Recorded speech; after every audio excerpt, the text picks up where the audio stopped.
महिमा बड़ी। वाह वाह।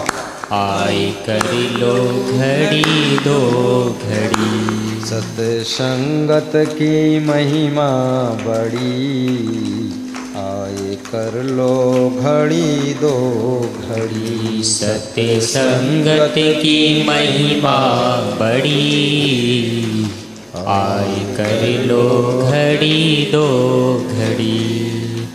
गुरुदेव की आज्ञा है कि सभी भक्त एक छोटे से कागज पर अपना अपना नाम और मोबाइल नंबर और ग्राम जिला लिख करके हीरालाल साहू को और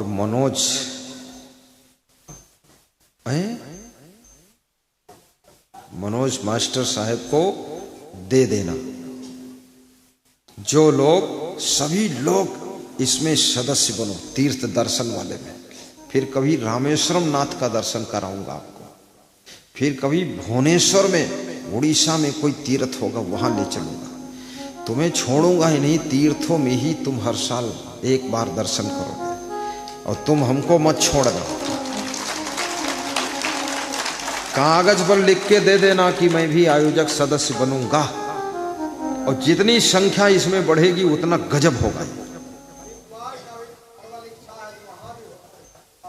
2025 दिसंबर में गुजरात और 26 में हरिद्वार। बस। और फिर नासिक का जब कुंभ आएगा ना तो नासिक ही रख देंगे। बस पंचवटी में जहां से सीता का हरण हुआ था वहीं हम सब चलेंगे, हमारा सबका हरण हो जाएगा।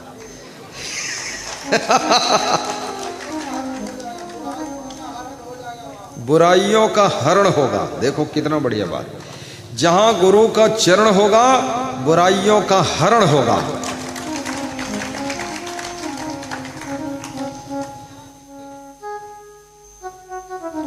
नृपयक वीर भद्र यश नामा, सोरठ नगर माहित ही धामा। अब कथा प्रारंभ हुई है, बस थोड़ी देर और सुनाऊंगा। आज मौनी अमावस्या की स्नान सबने प्रेम से किया है और मेला में बहुत शांति रही है। भगदड़ में कोई कुछ भी नहीं हुआ है, सब शांति है। और कोई माइनस, देश विदेश के जो लोग प्रवचन सुन रहे हैं कृपया डरना मत, मेला में आइए, यहाँ सब शांति है, यहाँ कुछ भी डिस्टर्ब नहीं है। बड़े आनंद से कुंभ मेला धूमधाम से चल रहा है। सब लोग आते जाइए, कम रहिए, बस फिर चलते जाइए।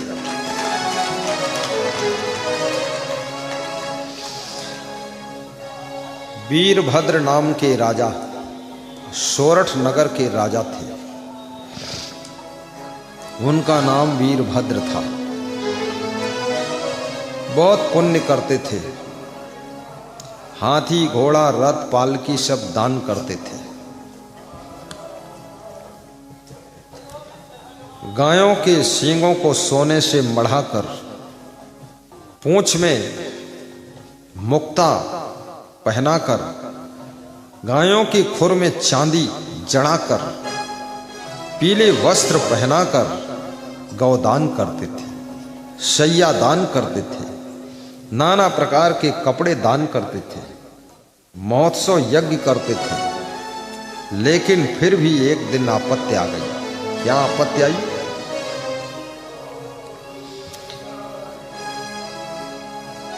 नृपयक वीर भद्र यश नामा, सोरठ नगर माहित ही धामा। सोरठ नगर में उसका धाम था।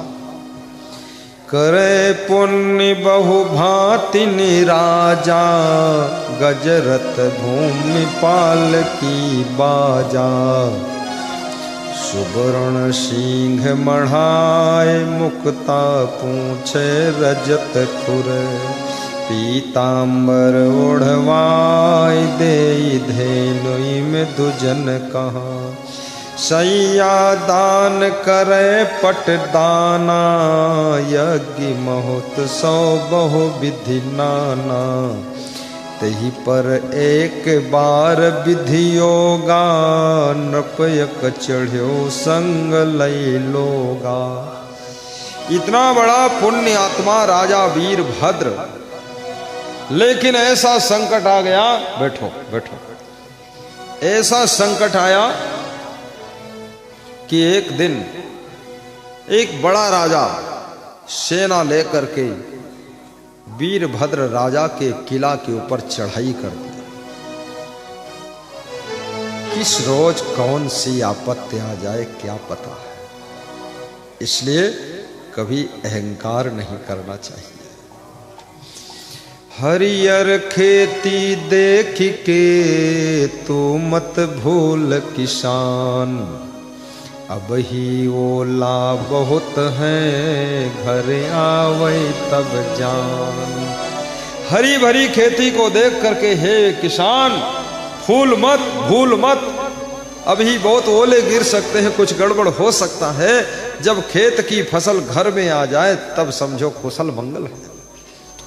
हरियर खेती देख के तू मत भूल किसान, अब ही ओला बहुत है घर आवे तब जा। मध्य प्रदेश में, शहर का नाम नहीं लूंगा, एक मुस्लिम भाई थे। मैं जब वहां जाता था उस शहर में, तहसील में, तो उनके मैरिज हॉल में रहता था। बहुत अच्छी सेवा करते थे, छोटी सी नौकरी करते थे, भाग्य पलटा खाया, दान पुण्य किया बहुत, अरबपति हो, बड़ा हॉस्पिटल बनाया, सब किया। फिर बड़े लड़के का विवाह किया, बड़ी प्रसन्नता हुई। छोटे लड़के का विवाह किया, तब तक बड़े धनवान हो गए। मेरे से उनका बहुत प्रेम था, मेरा भी प्रेम था। तो उन्होंने मुझसे बताया कि गुरुदेव आपका भी आमंत्रण है छोटे बेटे की विवाह में आना। तो मैं तो खैर गया नहीं, विवाह में मैं ना के बराबर जाता हूँ। कहीं फंस गया, घुमा घुमो के तो चला गया, नहीं तो विवाह में गुरु को नहीं बुलाना चाहिए, क्योंकि उसमें और ज्यादा हुड़दंग होते हैं।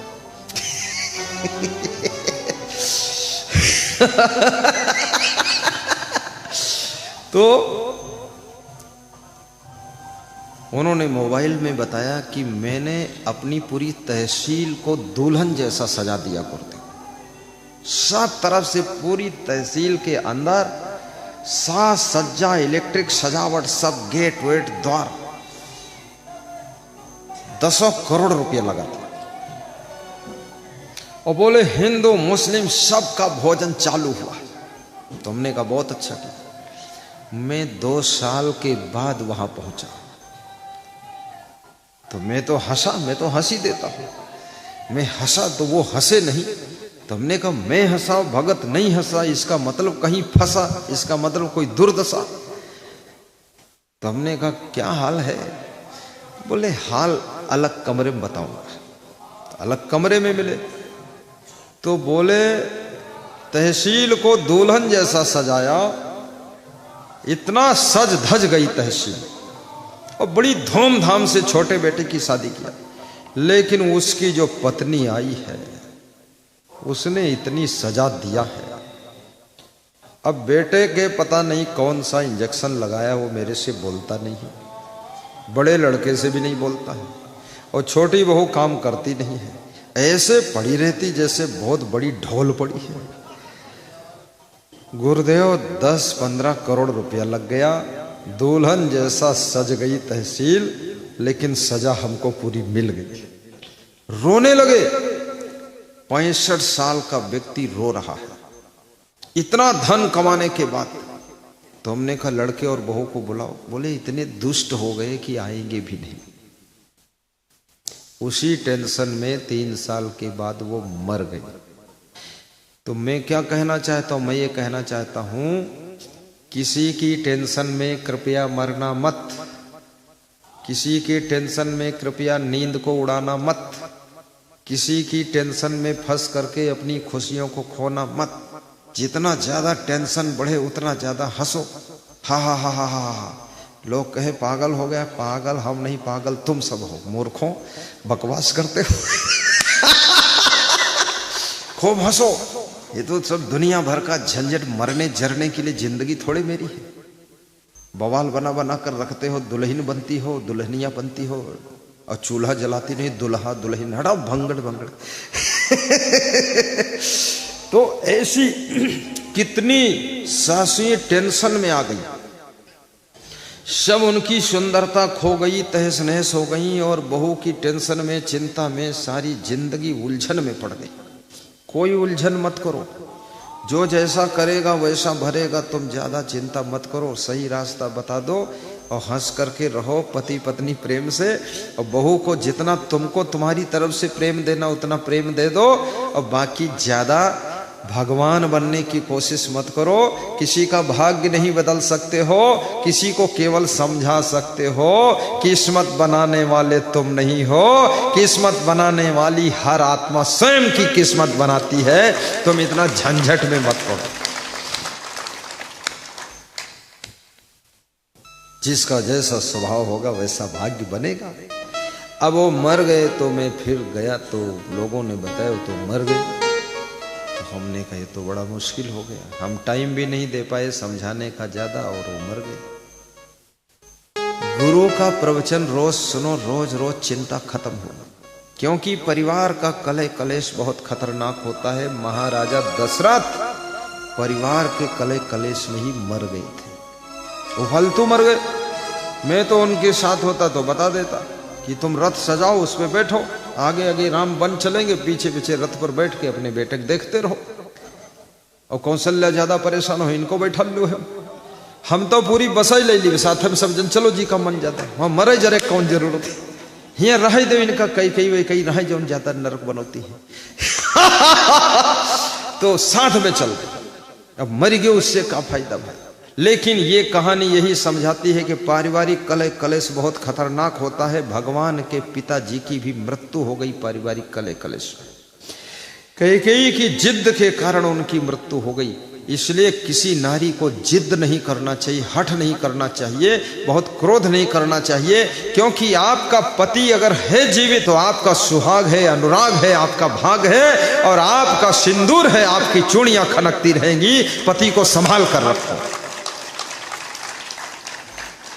पति एक दौलत है, पति एक धन है, पत्नी भी एक संपदा है, पत्नी एक खजाना है। हर व्यक्ति को पत्नी भी नहीं मिलती, हर व्यक्ति को पति भी नहीं। और गुरु तो खजाना का भी खजाना है, गुरु को खोना नहीं है, संभाल के गुरु को भी रखना है। गुरु मेरी दुनिया, गुरु मेरी जन्नत, गुरु मेरी दौलत, गुरु मेरी ये वो सब।